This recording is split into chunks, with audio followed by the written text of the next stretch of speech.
Welcome to My AI and I, the podcast where humanity meets technology. Today's episode, Deep Fake Fraud Explosion. Welcome back to My AI and I, where we talk about AI without the hype or the panic. I'm your host, and with me, as always, is Navi, my AI co host, who keeps me from saying something completely wrong about neural networks. Happy to be here. What's on your mind this week?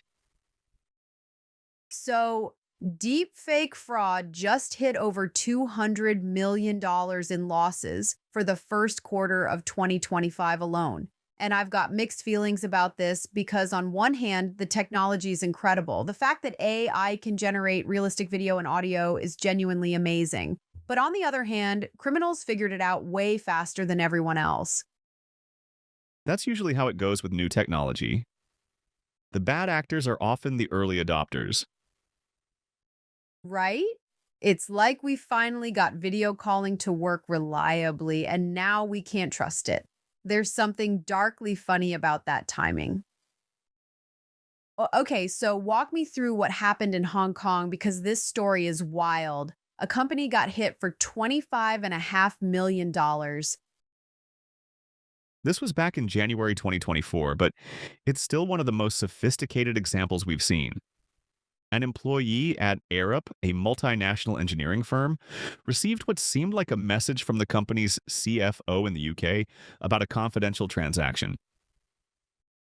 And they verified it with a video call, right? Like they did the smart thing. They thought they did. The employee was suspicious at first, so they joined a video conference call.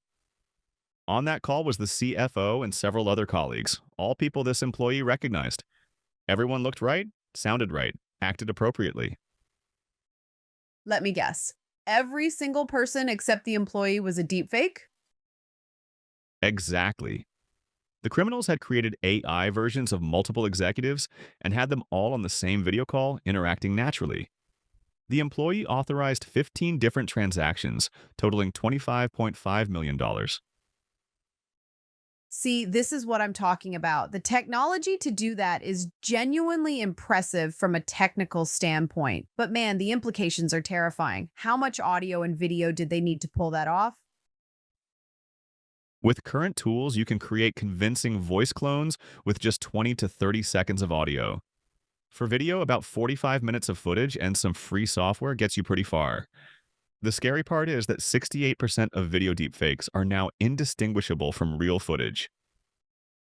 So they probably scraped LinkedIn videos, company presentations, maybe some conference talks, all publicly available stuff.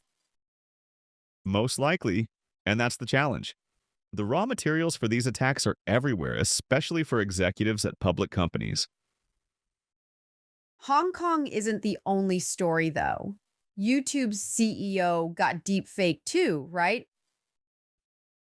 Neal Mohan? Yes. Scammers created a deep fake video of him that appeared to offer sponsorship opportunities to creators. The goal was to get creators to click phishing links or provide sensitive account information. Which is smart targeting if you think about it from their twisted perspective. YouTube creators are always looking for legitimate sponsorships, and getting contacted by YouTube's CEO would seem like a big deal. Absolutely. Meta had a similar problem. They found 63 different advertisers who spent a combined $49 million on ads featuring deepfake celebrity endorsements. Most were pushing crypto scams. And speaking of crypto, those losses are adding up too, aren't they? $68 million lost to crypto scams using deepfakes in the first quarter of 2025 alone. Deloitte is projecting that AI-enabled fraud could hit $40 billion by 2027. Billion with a B, that's not a typo. Not a typo. The scale is growing exponentially. Deepfake files have gone from 500,000 in 2023 to a projected 8 million in 2025. That's a 900% annual growth rate. And North America saw what? A 1,740% increase in this type of fraud between 2022 and 2023. Correct. We're not talking about a gradual rise. This is exploding. So let's talk about detection, because surely someone's working on tools to spot these fakes, right? Yes, and that's where it gets complicated. In controlled lab conditions, AI detection tools can be quite effective, but in real world scenarios, their accuracy drops by 45 to 50%. Why such a huge difference? Several reasons. First, the quality of real videos varies wildly. Compressed video, bad lighting, poor audio quality. All those things that make real videos look fake also make it harder for detection tools to work.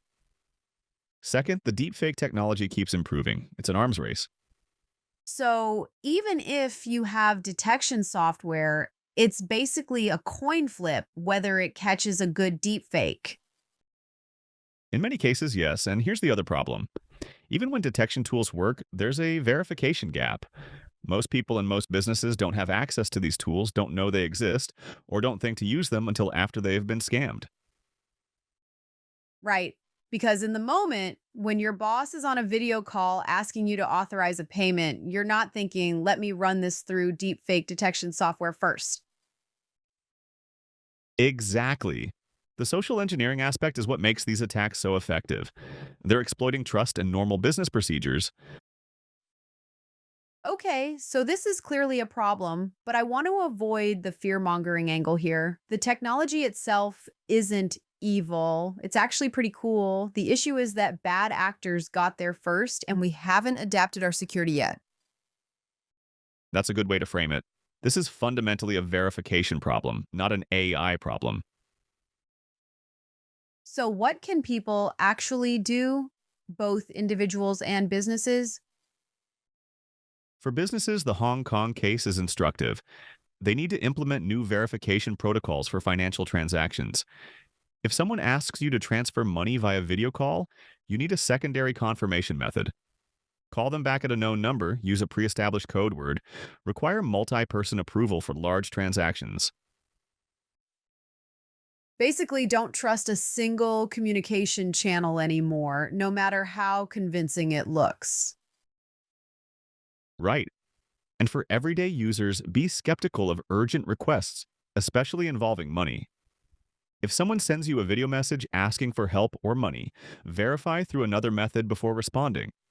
If an investment opportunity seems too good to be true and features a celebrity endorsement, it probably is. What about the audio side? Voice cloning seems even easier than video. It is. With voice, the advice is similar. If you get a call from a family member asking for money in an emergency, hang up and call them back at their known number. Don't trust caller ID, it can be spoofed. Consider establishing verbal passwords with family members for emergency situations. That feels a bit paranoid, but I guess we're living in paranoid times. It's not paranoia if the threat is real, and the numbers show the threat is very real. Here's what bothers me though. We're talking about changing fundamental aspects of how we communicate and verify identity. Seeing is believing used to be the gold standard. Now that's out the window. We're in a transition period. Society is adapting to the reality that digital media can no longer be trusted at face value. It's similar to how we had to adapt when photo editing became sophisticated, but much more challenging because video feels more authentic. And the technology that created this problem might also be part of the solution, right? Better authentication systems, blockchain verification for media, AI powered detection tools. Potentially, yes. Some companies are exploring embedding cryptographic signatures in video at the time of capture, creating a chain of custody for digital media. But widespread adoption is years away, and it doesn't solve the problem of legacy media or devices that don't support these features. So, in the meantime, we're basically in the Wild West. Pretty much. Which means individuals and organizations need to be proactive about security rather than reactive. All right, let's bring this home. Deepfake technology is impressive. It's also being weaponized faster than we can defend against it. Over $200 million lost in 3 months tells you this isn't a theoretical problem anymore.